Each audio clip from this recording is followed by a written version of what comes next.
Hey, hello everybody.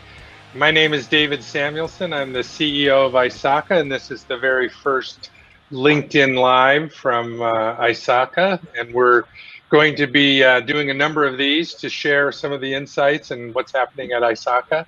And I hope that you'll join often. Today's discussion will be sharing some behind the scenes information on ISACA's digital transformation. Over the next months, I'll be talking with various ISACA leaders and about the transformation, how it looks from each of the areas of their organization.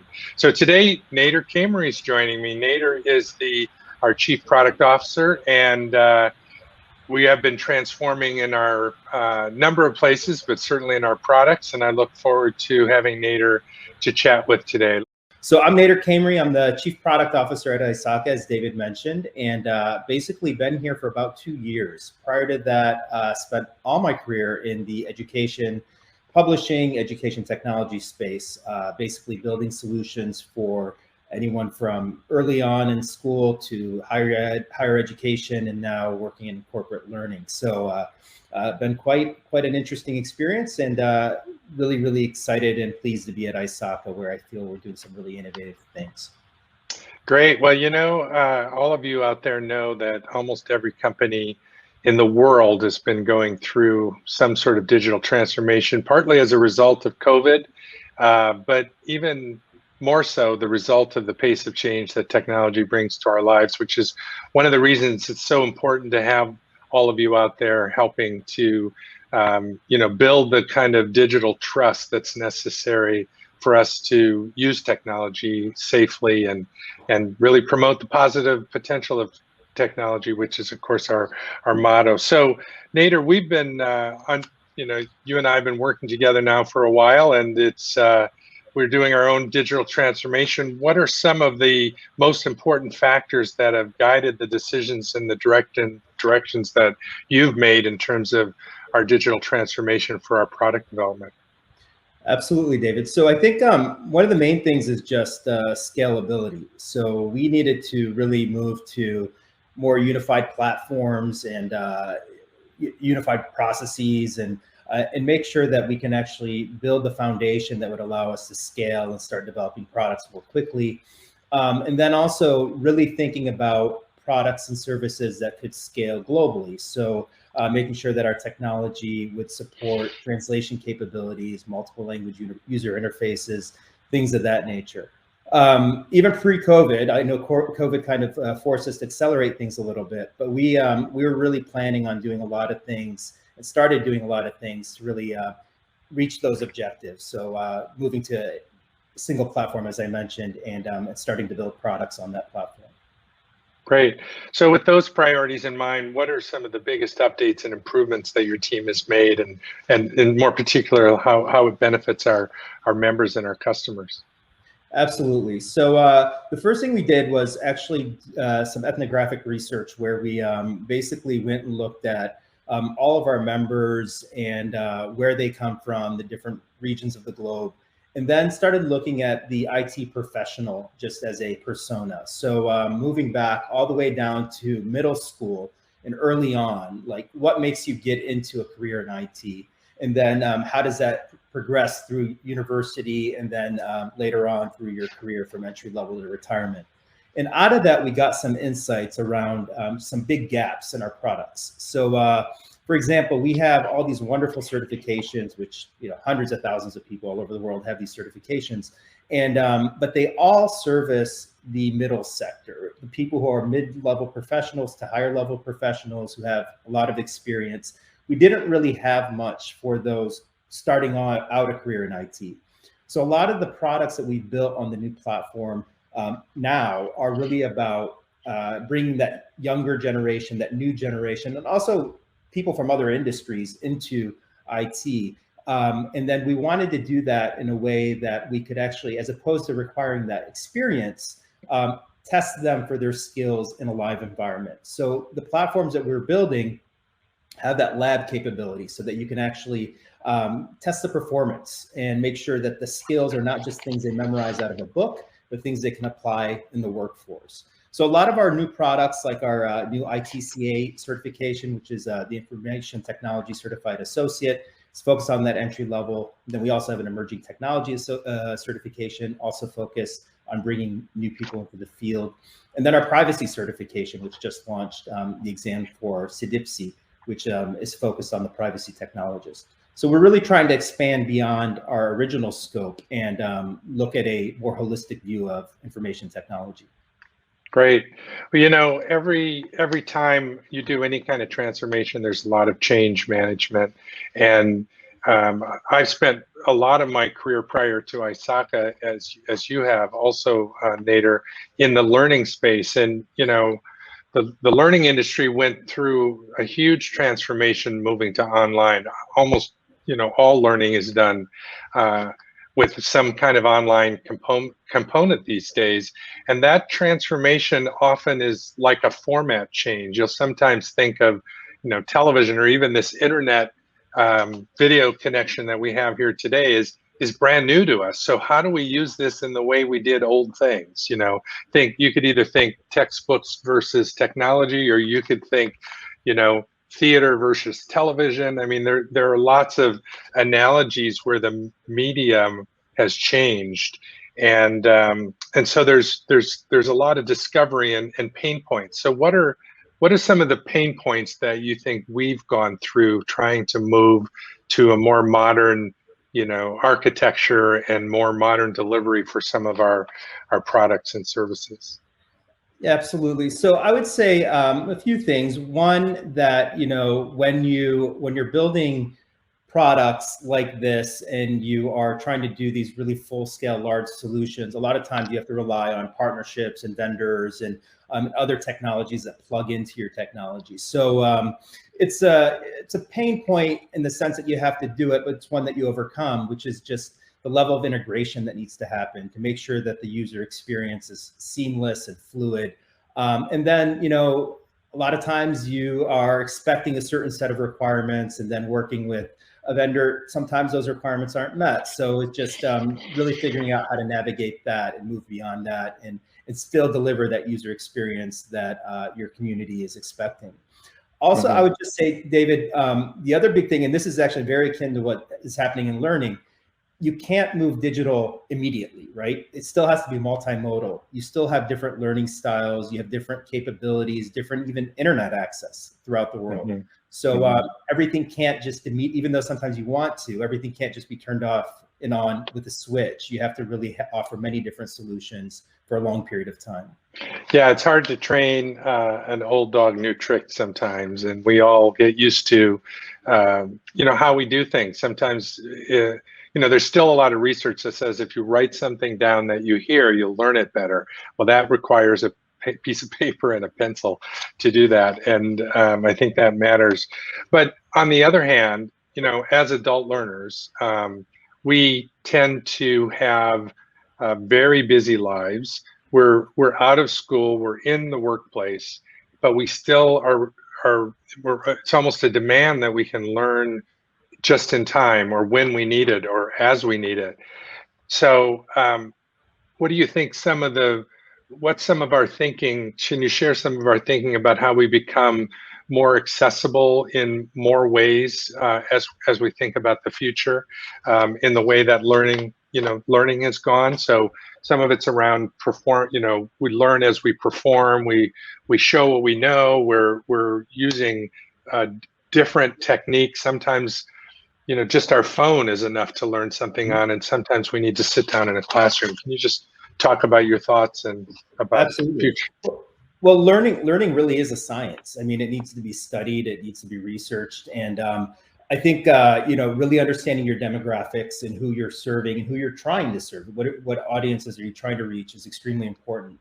And then from that, you start developing the solutions. So for us, I mean, we still feel like print and narrative content has a place, but we really want, and it's more about what companies are requiring in terms of skill sets. We really want to make sure that people can apply skills.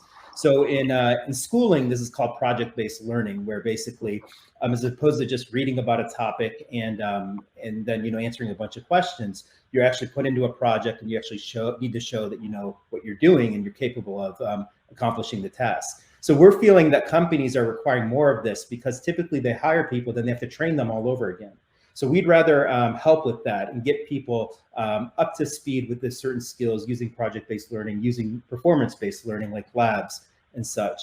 But then also make learning interesting and fun. So bringing, gamification's kind of become a buzzword, but it's really about bringing in competition into things. I mean, we're in cybersecurity, hackathons, things of that nature, red team, blue team. Those are the types of things we want to get involved in because they're exciting and they're interesting and they make learning fun. So it's just, it'll continue to evolve. And the other big thing is visual. So we're building a studio. David, this is your background and your interest. And so we're building a studio at ISACA to start developing more video content. Even this right here, it's a lot easier to learn and get insight from conversations like this than simply reading a bunch of papers or a bunch of pages.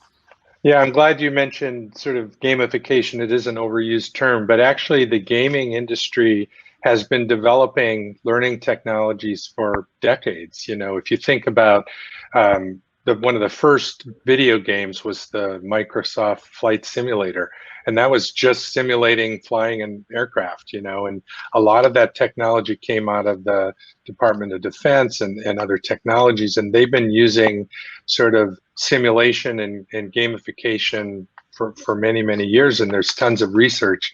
One of my last jobs at Pearson was really looking at the gaming industry and what some of that technology could do to actually enhance the kind of teaching and learning that we do.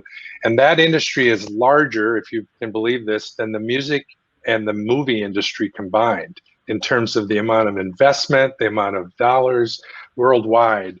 And so the amount of technology that's being developed to do that kind of simulation and performance-based practice and learning is phenomenal. And so, Nader and I are both eager to kind of explore how those continue to enhance as adults how we can learn and how we can be motivated and energized and engaged to learn. And that's part of this digital transformation. You have to walk before we can run, but it's very important that we explore and are able to have modern platforms that allow for that.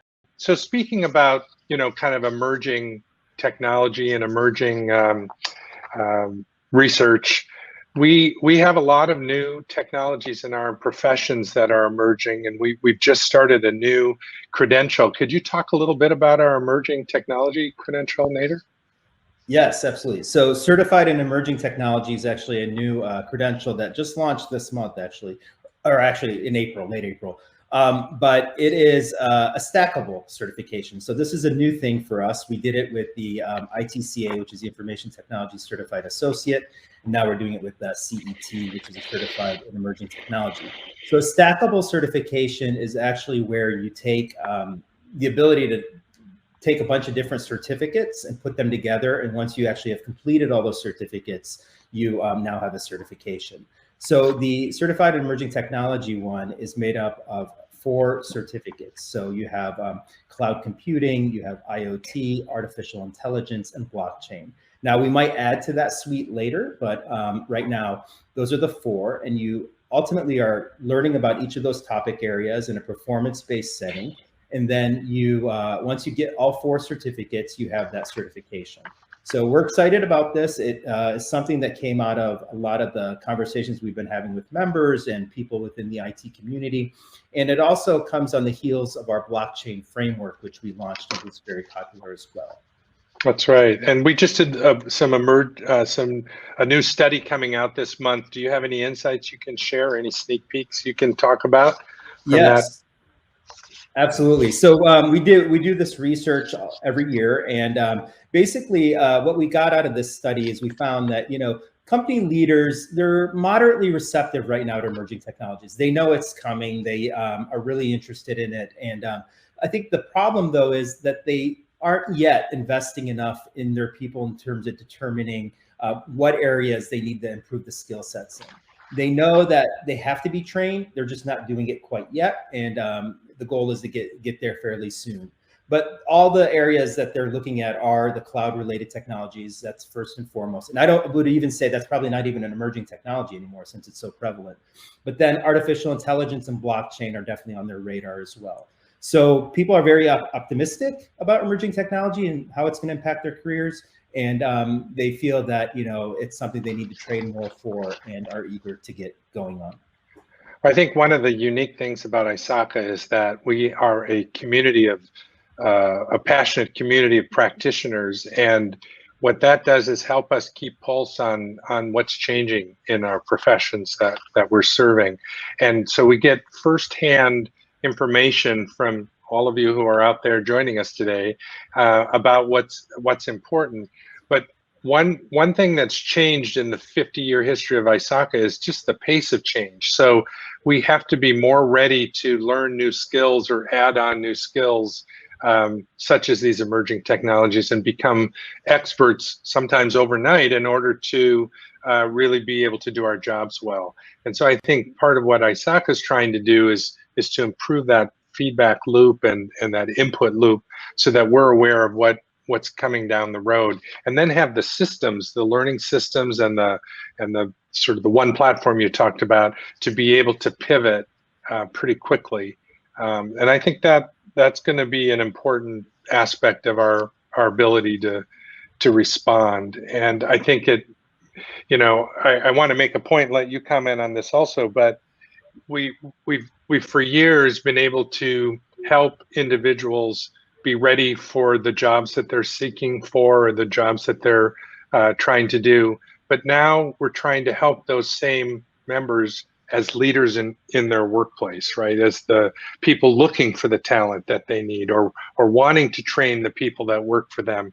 So can you talk a little bit about how we're thinking about, the workplace or the enterprise, and how, learning about these emerging technologies or these new activities, or even reaching down to the early generations that we're reaching down to, how is that helping our other members who might be the leaders who are requiring those skills?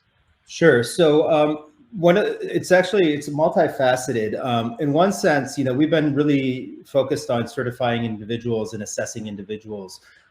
Where we're shifting now is really also looking at organizations and how can we help organizations assess their gaps. So there are all these frameworks, many that we publish, frameworks that are well adopted like ISO and NIST and such within the industry. And we want to look at those frameworks, different regulations, and then help organizations determine where their gaps are through automated assessments, AI, things of that nature, so that they can figure out where their weak points are, whether it comes to cybersecurity, data protection, risk, any of those different areas. And then from there, we can start recommending training opportunities, learning opportunities, potentially service providers, and really help kind of start connecting everything. Because as you mentioned, all these people that we certify, they're hiring managers within their companies. There's a skills gap. They know that it's hard to find talent, especially in certain areas like cybersecurity. So how can we allow them to figure out where those gaps are? And then how can we work upstream with universities, with community organizations, with the chapters, and cultivate a pipeline of qualified candidates that those ISACA members, the hiring managers, can then pull from. So really try to lift up the entire industry in IT to improve the skills gap and really make sure that we have enough skilled professionals doing the work that we need to be doing. Great. Well, thanks for that, Nader. There's a lot to talk about in product technology and new opportunities, and I see a lot of questions coming in. Some of the questions have to do with how all these things play together, and multiple certifications, et cetera. We're not only looking at what products are missing, but how we deliver those products. So as we think about the future, we're certainly thinking about if you already have multiple certifications from ISACA, what does it mean to do an add-on certificate in blockchain, for example, and then how do we coordinate that? And that's not just talking about the content, but also the pricing and delivery and the understanding of that. So we don't have all the answers to that, but we're certainly looking at those things.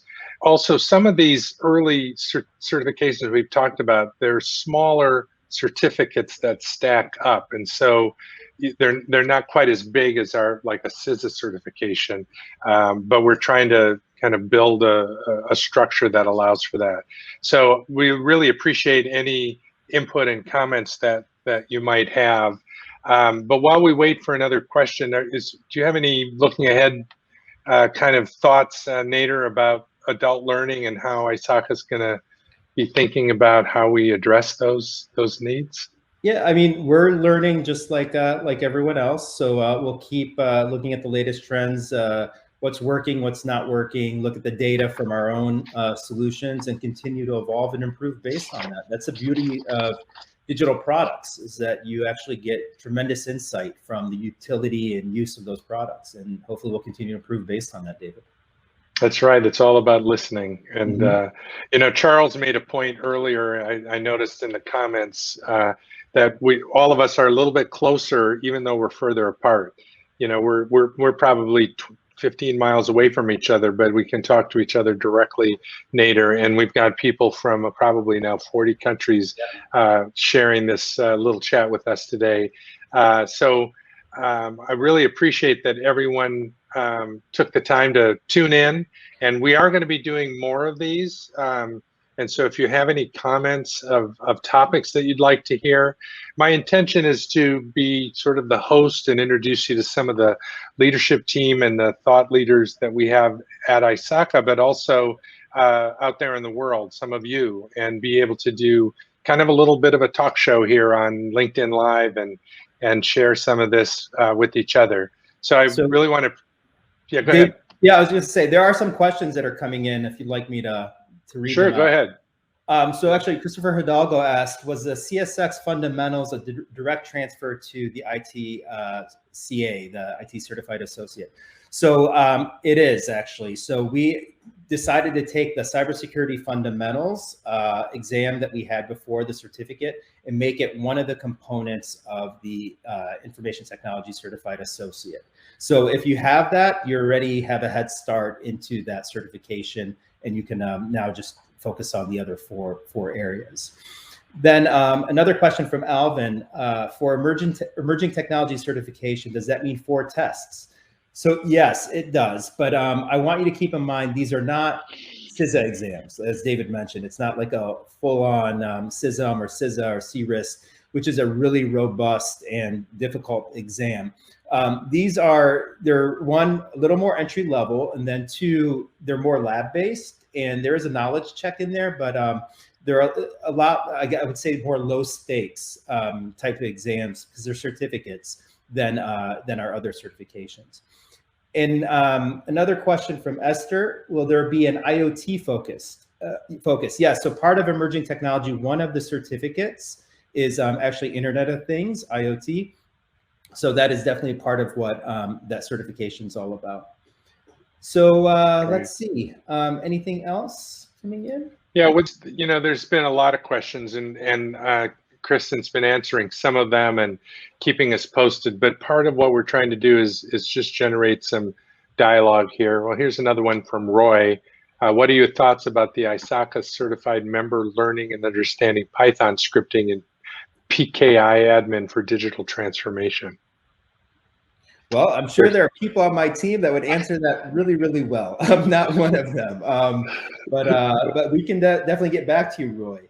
Yeah, you know, the all of the scripting languages and part of the digital transformation, things are changing pretty rapidly, and so just keeping one of the great things about having practitioners like you, Roy, out there is making sure that we address those technical questions, as well as the sort of the global, you know, framework and standards questions in the work that we do. So anyway, it's very great to be with all of you today.